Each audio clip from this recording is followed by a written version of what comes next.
Hi guys, Colleen Walking the Resonant Path here. I just thought I'd do a book grocer unboxing. I just got a package today and I thought I would show you guys what books I got and then read the blurbs of them. So I'll just open it up now. And as always you get like little bookmarks and things.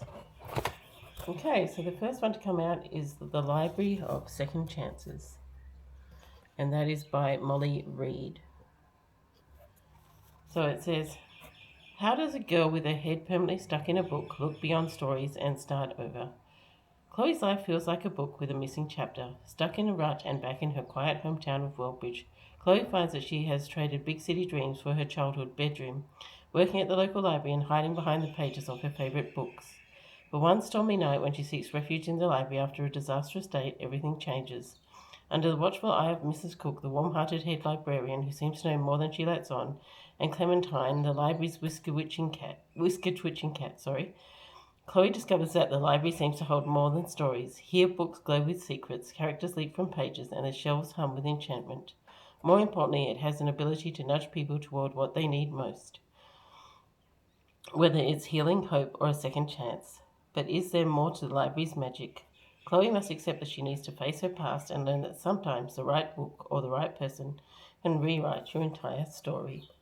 So that again is The Library of Second Chances by Molly Reed. The next one we have is The Book of Tomorrow by Cecilia Ahern. The Book of Tomorrow by Cecilia Ahern. This is a story about how tomorrow can change what happens today. Tamara Goodwin has everything she's ever wanted and she never has to think about tomorrow.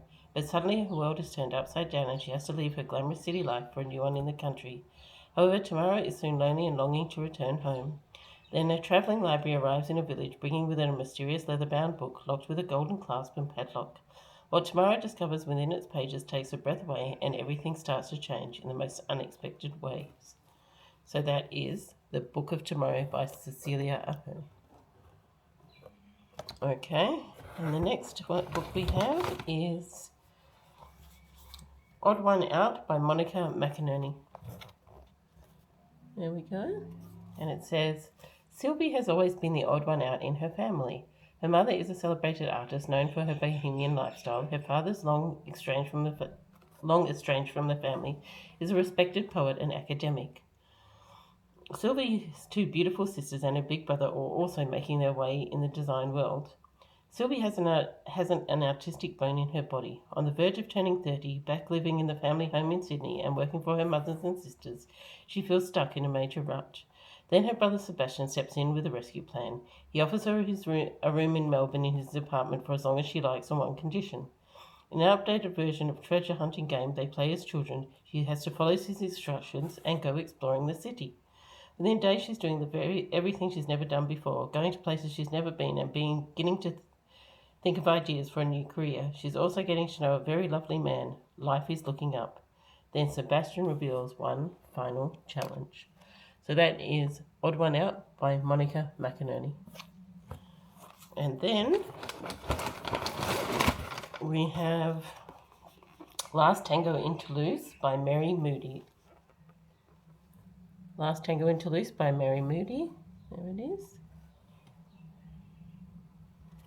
And it says, the year of her 50th birthday, gardening writer Mary Moody ran away from home, family and work for 6 months to live in a remote French village. Her book about these experiences, Au Revoir, struck a chord with tens of thousands of readers across Australia. Yet those experiences were to mark the beginning rather than an end. They were 6 months that turned the rest of her life upside down as she bought a house in the village. Persuaded by her husband to sell the family home of 25 years and take up goose farming in central New South Wales and abandon her television career in favour of writing about her travelling experiences. Yet even these dramatic events were merely the outward sign of far deeper changes that challenged the stability of 30 years of monogamy and motherhood. To her surprise, Mary found herself grappling with the intense emotion of an affair and its consequences for her marriage and her family. Her account of this fraught subject is frank, honest, and painful, just as her and her husband's response to it is moving and inspirational. Amid this turmoil, Mary also rediscovers a sister not seen by the family for nearly 50 years. Last Tango in Toulouse is Mary's compelling account of these tumultuous upheavals in her life and an affirmation of the power of family in overcoming the greatest challenges. Written with humour, warmth, and passion, and an often searing honesty, Last Tango in Toulouse shows that life really can begin at 50. So that's Last Tango in Toulouse by Mary Moody. And then we have 3 more.